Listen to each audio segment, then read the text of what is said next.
Sa panahon ngayon, lalo na naka-lockdown tayo, kung ano-ano na lang ang iniisip natin. Minsan naiisip natin nung panahon na bata pa tayo, yung wala tayong ibang iniisip, walang problema, puro tawanan.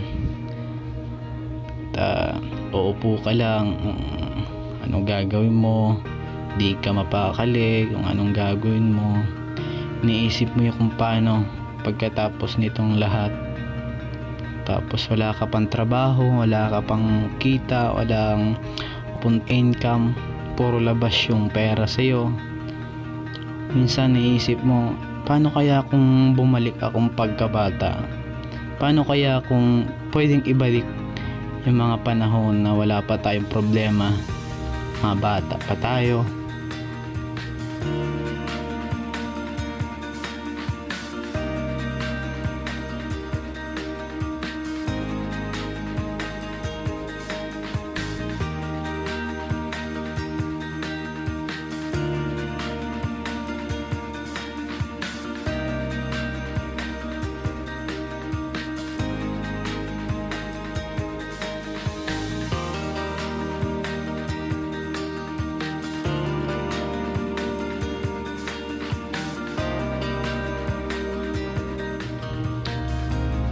At ayun na nga, dumating na nga yung puntong ginawa ko itong mga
totoo nga yung sinabi ng lola ko na, apo, i-enjoy mo lang yung pagkabata kasi sa pagtanda mo, doon mo lang marirealize na masarap pala maging bata.